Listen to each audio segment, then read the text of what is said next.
Telugu super താരം നാഗാർജുനയുടെ ഉടമസ്ഥതയിലുള്ള convention centre കഴിഞ്ഞ ദിവസമാണ് പൊളിച്ചു മാറ്റിയത്. JCB കൊണ്ടുവന്ന് പണി തുടങ്ങി 5 മിനിറ്റ് കൊണ്ട് ആ കൺവെൻഷൻ സെന്റർ പപ്പടമായി. വലിയ വിവാദങ്ങൾക്കാണ് ഇത് വഴിമരുന്നിട്ടത്. സർക്കാരിനും മുഖ്യമന്ത്രി രേവന്ത് റെഡ്ഡിക്കുമെതിരെ തെലുങ്ക് സിനിമാ ലോകം രംഗത്ത് വന്നു.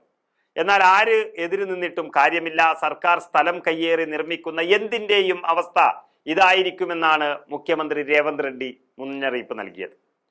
സർക്കാർ ഭൂമി കയ്യേറി നിർമ്മിച്ചു എന്ന കണ്ടെത്തലിൽ ഹൈദരാബാദിലെ 10 ഏക്കറിൽ വ്യാപിച്ചു കിടക്കുന്ന കൺവെൻഷൻ സെന്റർ ആണ് പൊളിച്ചു മാറ്റിയത്. സംസ്ഥാന സർക്കാരിന് കീഴിലുള്ള Hyderabad disaster response and assisted monitoring and protection അധികൃതരാണ് ശനിയാഴ്ച രാവിലെ പോലീസ് സുരക്ഷയിൽ പൊളിക്കുന്ന ജോലി ആരംഭിച്ചത്. ഹൈദരാബാദിലെ മാതാപൂരിലുള്ള തമ്മിടികുണ്ട തടാകത്തോട് ചേർന്നാണ് കൺവെൻഷൻ സെന്റർ സ്ഥിതി ചെയ്യുന്നത്. തടാകത്തിന്റെ ബഫർ സോൺ പരിധിയിലും ഫുൾ ടാങ്ക് ലെവലിലും അനധികൃതമായാണ് കൺവെൻഷൻ സെന്റർ നിർമ്മിച്ചത് എന്നായിരുന്നു ആരോപണം. ഇതേ തുടർന്ന് വർഷങ്ങളായി അധികൃതരുടെ നിരീക്ഷണത്തിലായിരുന്നു കൺവെൻഷൻ സെന്റർ. എന്നാൽ സിനിമയിലെ സൂപ്പർ താരത്തിനെതിരെ നടപടിയെടുക്കാൻ ഗ്രേറ്റർ ഹൈദരാബാദ് മുനിസിപ്പൽ കോർപ്പറേഷൻ തയ്യാറായിരുന്നില്ല. കൺവെൻഷൻ സെന്റർ മാനേജ്മെന്റ് സ്വാധീനം ഉപയോഗിച്ച് പൊളിക്കൽ നടപടി അട്ടിമറിച്ചുകൊണ്ടേയിരുന്നു. ഇതിന് പിന്നാലെയാണ് തെലങ്കാനയിൽ കോൺഗ്രസ് സർക്കാർ രേവന്ത് റെഡ്ഡിയുടെ നേതൃത്വത്തിൽ അധികാരമേൽക്കുന്നത്. ഇതിന് പിന്നാലെ തെലങ്കാന റോഡ് കെട്ടിട വകുപ്പ് മന്ത്രി കോമിത റെഡ്ഡി കൺവെൻഷൻ സെന്ററിനെതിരെ ഇക്കഴിഞ്ഞ ബുധനാഴ്ച ഹൈദരാബാദ് ഡിസാസ്റ്റർ റെസ്പോൺസ് ടീമിനെ സമീപിക്കുകയായിരുന്നു. കയ്യേറ്റം വെളിപ്പെടുത്തുന്ന ഗൂഗിൾ എർത്ത് മാപ്പിലെ വിവരങ്ങൾ സഹിതമാണ് മന്ത്രി പരാതി സമർപ്പിച്ചത്. ഇതേ തുടർന്ന് എത്രയും വേഗം പൊളിക്കൽ നടപടികളിലേക്ക് കടക്കാൻ സർക്കാർ ഉത്തരവിടുകയായിരുന്നു.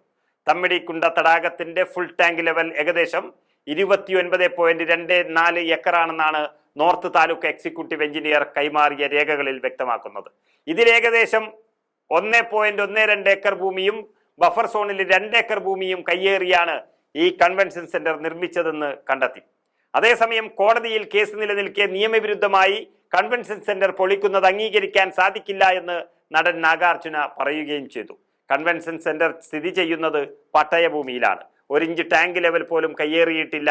മുൻകൂറായി അറിയിക്കാതെയാണ് കെട്ടിടം പൊളിച്ചത് എന്നും അവർ പറയുന്നു. തെറ്റായ നടപടികൾക്കെതിരെ നിയമ പോരാട്ടം നടത്തുമെന്നും നാഗാർജുന വ്യക്തമാക്കിയിട്ടുണ്ട്. തെലങ്കാനയിലെ കോൺഗ്രസ് സർക്കാർ അടുത്തിടെയാണ് തെലങ്കാന കോർ അർബൻ റീജിയനായി ഹൈദരാബാദ് ഡിസാസ്റ്റർ റെസ്പോൺസ് പ്രൊട്ടക്ഷൻ എന്ന സംഘത്തെ രൂപീകരിച്ചത്. ദുരന്ത നിവാരണം, ആസ്തി സംരക്ഷണം, മറ്റു പ്രവർത്തനങ്ങളുമാണ് ഇവർ നടത്തുന്നത്. സർക്കാരിന്റെ ഉടമസ്ഥയിലുള്ള പാർക്കുകൾ, തുറസായ സ്ഥലങ്ങൾ, കളിക്കളങ്ങൾ, തടാകങ്ങൾ എന്നിവയുടെ മേൽനോട്ടവും സംരക്ഷണവും ഈ ഗ്രൂപ്പിനാണ്. ആ ഗ്രൂപ്പിന്റെ ആദ്യ ലക്ഷ്യം തന്നെ സൂപ്പർ താരത്തിന്റെ ഈ കയ്യേറ്റ വസ്തുവിലായിരുന്നു.